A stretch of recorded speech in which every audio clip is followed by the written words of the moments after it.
lahat, sir! Galaw na galaw yung suspect! You can breach the room! Negative. Insert a low-profile optic at the threshold.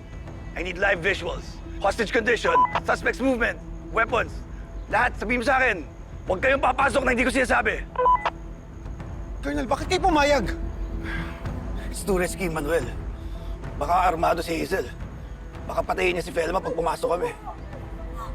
What she needs now is someone to talk to.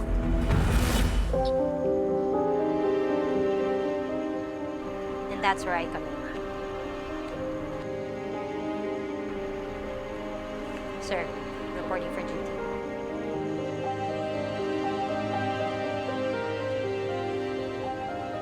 Meet Police Captain Antoinette Ferrer, Lead Negotiations Officer. Patak sa negotiation yan. She's my protege. Mataas ang success rate nito.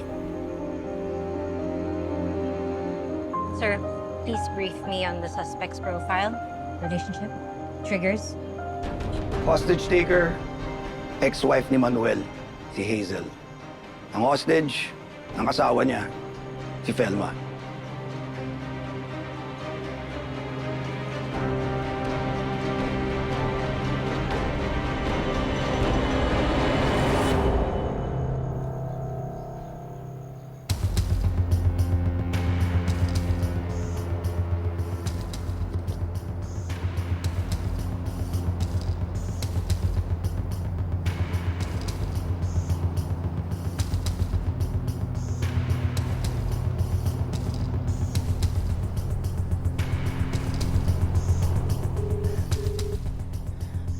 Sagutin mo. We're sorry. The number you... Tigilan mo na yan. Sumuko ka na. Pinagsasabi mo ba, ika? Kayo na ako susuko? Babalik ako sa impyernong yon? Hindi! Wala ka ng kakampi. Tinalikuran ka na nila.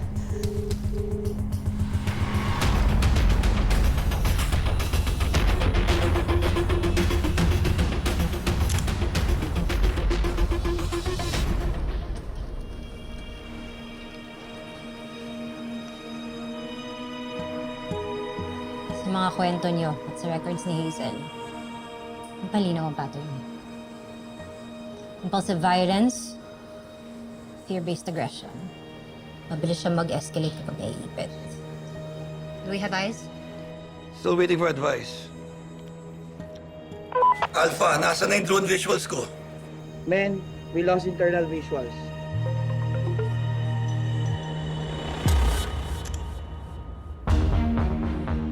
Catch mo yung sneak cam. Sneak cam is in.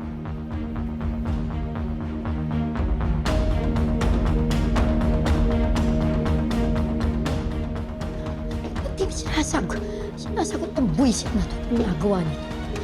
Wala ka na ba talaga ibang matawagan?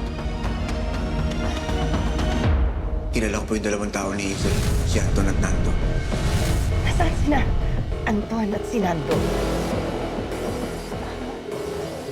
Nahuli na pala. At umamin para bumaba yung sentensya para si Tumahimik ka Jojo.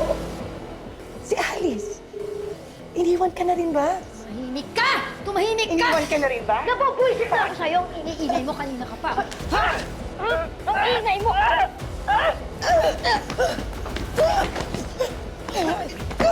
Ito! Ayok! Tuloy na kita!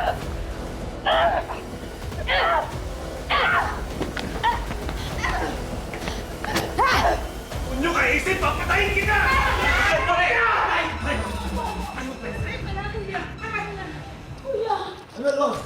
Colonel! Sinasaktan na yung asawa ko! Wala ba tayong gagawin? Ha? Hindi ba tayo kikilos? Hazel is cornered. Takot na siya. Desperado.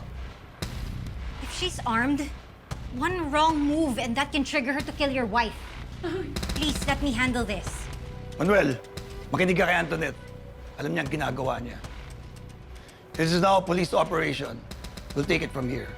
Pakilayo nga sila. Doon muna kayo, sir.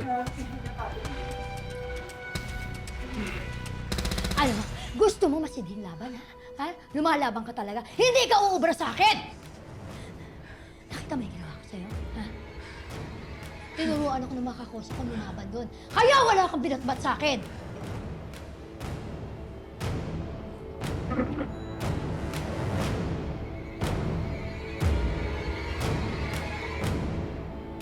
Ano ulit yung number ng room? Ito po, ma'am. Salamat. Dahil sa'yo nagka-diretso-diretso yung buhay ko. Walang niya ka. Ha? Pikon na ako sa'yo. Kaya dapat talaga sa'yo, pinapatay na talaga eh, ha? Tutuloy na talaga kita, tutuloy.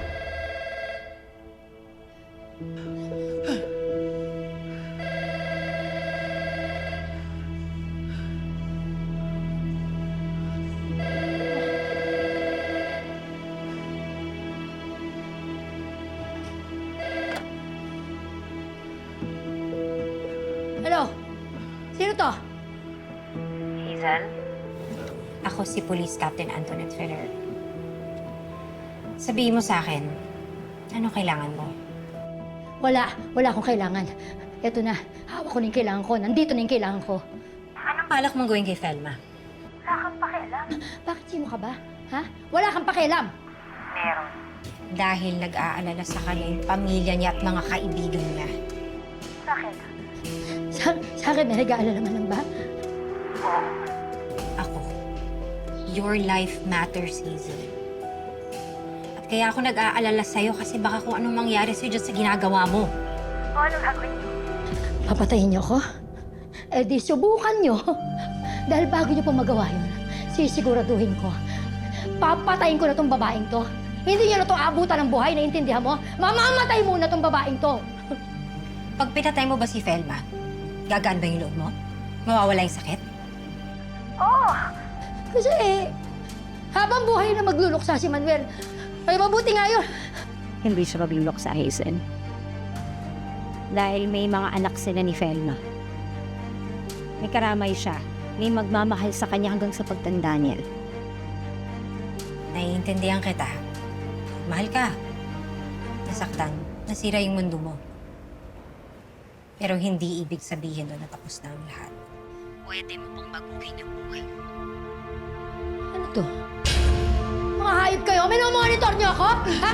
Minomonitor niyo ako? Ha? Alisin niyo yan. Alisin niyo yan! Hazel, calm down. We're pulling out. Papatayin ko to! Papatayin ko tong babaeng to!